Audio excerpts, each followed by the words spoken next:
Welcome back to the Broadman Word, and we are continuing on through the book of Psalms. And today we are looking at Psalm chapter 122. And don't worry, it's a lot shorter than Psalm 119. But this one is all about the importance and the value of your local church that you are going to as a follower of Jesus. And we see that here with the terminology of the house of the Lord in Psalm 122. So turn there if you have not. But before we dive into the text, we go back into historical subscripts a little bit. It says a song of ascents of David. So again, this could be written by David. It could be written by somebody anonymous. But the big part that's interesting is the Song of Ascents. What is that? Well, the Ascents are a collection of psalms, typically Psalms 120 through 134. And these songs, because they would be sung, but these songs typically would be sung on your way to meeting the Lord, whether that be at the tabernacle before Solomon built the temple or after Solomon built the temple, you would go to the temple. So this is on the way there, basically kind of like a pilgrimage in a way. And you would sing these songs on the way to Jerusalem, as we will see in just a second. So let us go into Psalm chapter 122, verse 1. I was glad when they said to me, let us go to the house of the Lord. Our feet have been standing within your gates, O Jerusalem. So before we go on, the house of the Lord is typically what we would see as a description for the tabernacle or for the temple, basically where God dwelt within the midst of the people of ancient Israel. And so today, the house of the Lord is really kind of seen as your local church. Now, does that mean that you can only worship in your local church? Of course not. You can worship the Lord wherever, which is great. But there is this very big value and importance that's put on attending a local church.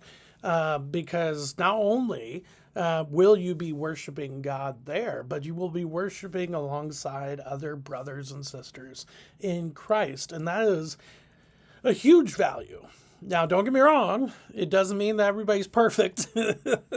There's a lot of, sadly, life that goes on with its ups and downs. But the best part is that you are together with a group of people of like-mindedness when it comes to I have trusted and believed in Jesus as Savior. And that's a beautiful thing to see and a beautiful part to be a part of. I do want to continue on with verse 3. Jerusalem, built as the city that is bound firmly together, to which the tribes go up, the tribes of the Lord, as was decreed for Israel, to give thanks to the name of the Lord. Their thrones for judgment were set, the thrones of the house of David. So we have the city of Jerusalem, and you would go up to the city of Jerusalem if you were part of ancient Israel, and that is where you would worship the Lord and give thanks to the Lord, as verse 4 says. But then you have verse 6. Pray for the peace of Jerusalem. May they be secure who love you. Peace be within your walls and security within your towers. For my brothers and companions' sake, I will say, peace be with you. For the sake of the house of the Lord our God, I will seek your good. So, not only is there a connection with the house of the Lord, but you also have this unity within the country of ancient Israel at that time. And now, again, that unity is going to be tested at the end of the life of Solomon, especially with his son Rehoboam, and then his opposition Jeroboam, that is going to split the ancient country of Israel into the northern part and the southern part. But here, though, we see a unified Jerusalem. And so what does this tell us about the local church? Well, first off, we should absolutely have a level of just a desire to gather together with our brothers and sisters in Christ and worship the Lord, first off, because we are in the midst and in the presence of God whenever your local church meets and you are partaking in worship, in fellowship, in being in the Word.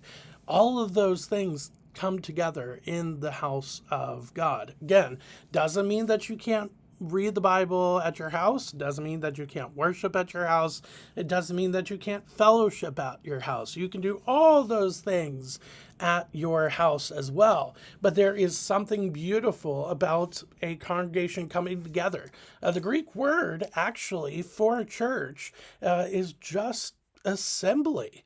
An assembly. And so if you are wanting to be a part of the church of Christ, assemble together with other brothers and sisters in Christ. The other thing that I think that is interesting, I want to take away from the Psalm too, is the aspect of unity within those who follow the Lord. For instance, here you see the unity within Jerusalem at that time of this writing, especially if it is written during the time of David, but let's say Solomon as well.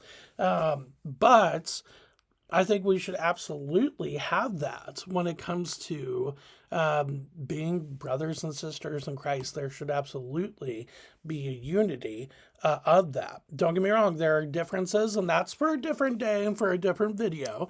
But when it comes to the important foundational aspects of our faith, which is Jesus, who he is in salvation, and how that goes, is by grace through faith, then that is the thing that really unifies us together as brothers and sisters in Christ.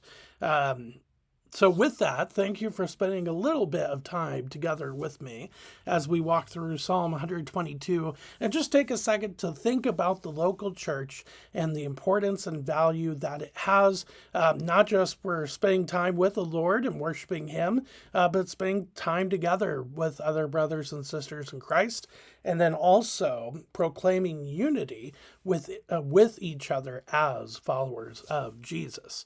But thanks for spending a little bit of time with me today. We will continue on next week through Psalms as we are getting closer and closer to Psalm chapter 150, which is the last psalm in the book. But thanks again for spending time with me today, and I will see you next week. Thanks.